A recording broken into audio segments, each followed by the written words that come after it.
తాకట్లో ఉన్న మీ బంగారాన్ని విడిపించి ఆ రోజు ఆన్లైన్ రేటుకి కొంటాం. Sharma gold company.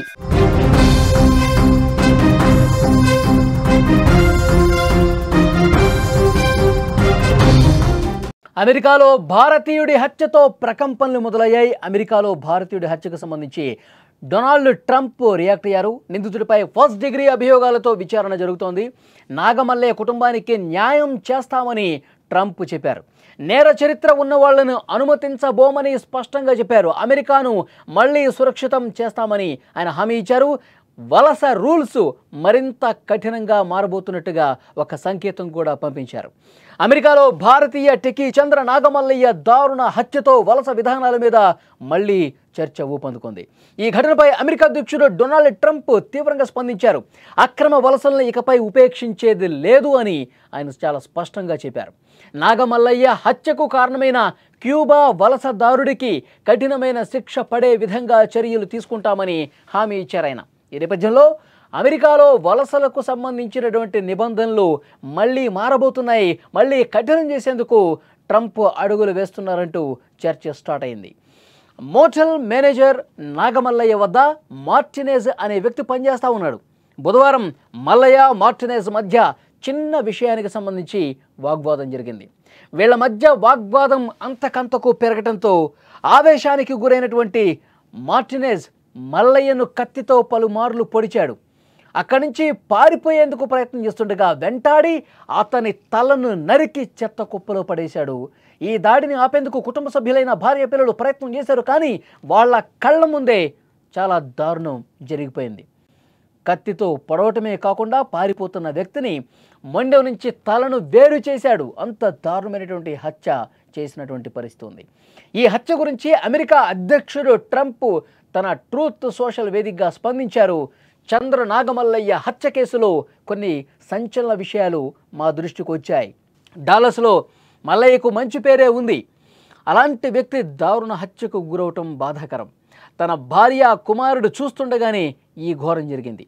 మన దేశానికి ఏమాత్రం సంబంధం లేని క్యూబాకు చెందినటువంటి అక్రమ వలసదారుడు ఈ దుర్ఘటనకు పాల్పడ్డాడు అని ట్రంప్ చెప్పారు.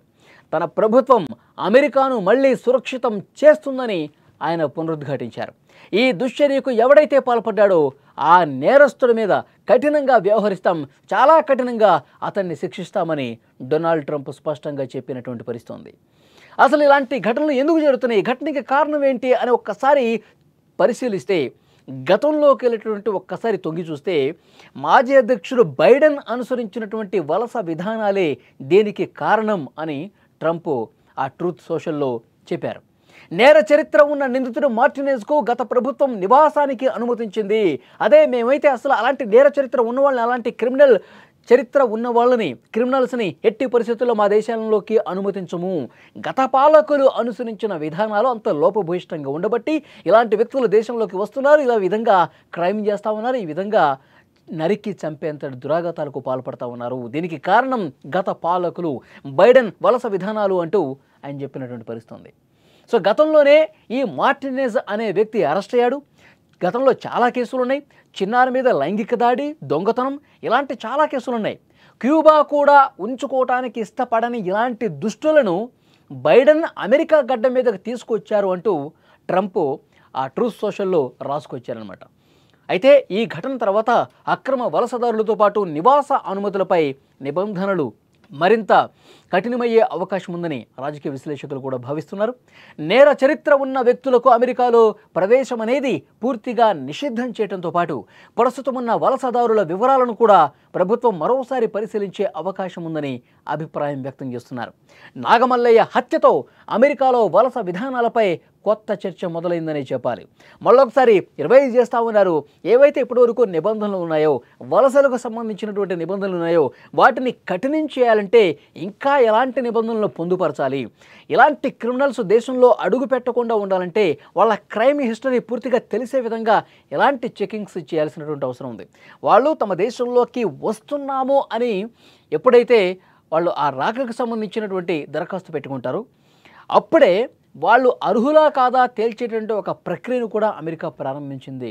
ఇలాంటి ఒక కొత్త నిబంధనలు కూడా డొనాల్డ్ ట్రంప్ తీసుకొచ్చే అవకాశం ఉన్నట్టు కనిపిస్తుంది. గతంలో బైడెన్ చాలా లోపభూయిష్టంగా ఇష్టం వచ్చినట్టుగా ఎవరిని పడితే వాళ్ళని అమెరికాలోకి క్రిమినల్స్ కావచ్చు, దొంగతనాలు చేసిన వాళ్ళు కావచ్చు, రేపులు చేసిన వాళ్ళు కావచ్చు, చిన్నపిల్లల మీదే లైంగిక దాడులకు పాల్పడినటువంటి ఇలాంటి క్రైమ్ హిస్టరీ ఉన్నటువంటి ఎంతోమంది క్రిమినల్స్కు అడ్డాగా అమెరికా ఈరోజు మారిపోయింది. అంటే ఇప్పుడు ఇలాంటి దారుణాలు జరుగుతున్నాయంటే గతంలో ఎప్పుడో గత పాలకులు చూసి చూడనట్లుగా వ్యవహరించి క్రిమినల్స్ను దేశంలోకి వదలటం వల్ల ఇప్పుడు ఆ పర్యవసనాలు మనం అనుభవించాల్సి వస్తుందంటూ డొనాల్డ్ ట్రంప్ చెప్తున్న పరిస్థితుంది.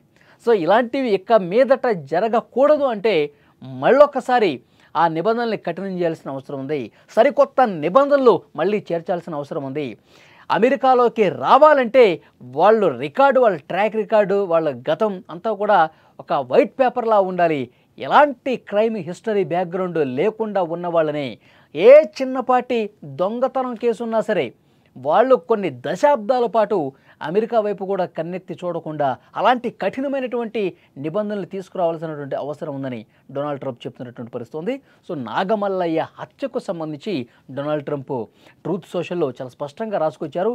నాగమల్లయ్య డాలస్లో ఒక మంచి పేరున్నటువంటి వ్యక్తిగా మాకు సమాచారం వచ్చింది. ఇన్వెస్టిగేట్లో కొన్ని విషయాలు తెలిసాయి. ఎవరైతే చంపాడో నరహంతకుడు ఎవరైతే ఉన్నారో అతను క్యూబా దేశానికి సంబంధించినటువంటి వ్యక్తి. అతనికి అతిపెద్ద క్రైమ్ హిస్టరీ ఉంది. అతను ఒక సైకోలాగా, ఒక క్రిమినల్ లాగా బిహేవ్ చేశాడు. అతని హిస్టరీ కూడా అట్లా ఉంది కాబట్టి ఇంత దుర్మార్గానికి పాల్పడ్డాడు.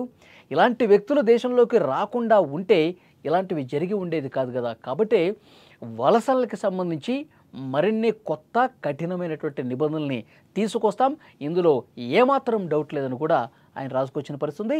ఈ నిందితుడికి, ఈ మార్టినెజ్కి అత్యంత కఠినమైనటువంటి శిక్ష వేస్తాం. అట్ ద సేమ్ టైం ఆ భారతీయ కుటుంబం ఏదైతే ఉందో వాళ్ళకు కూడా న్యాయం చేస్తామని ట్రంప్ రాసుకొచ్చారు.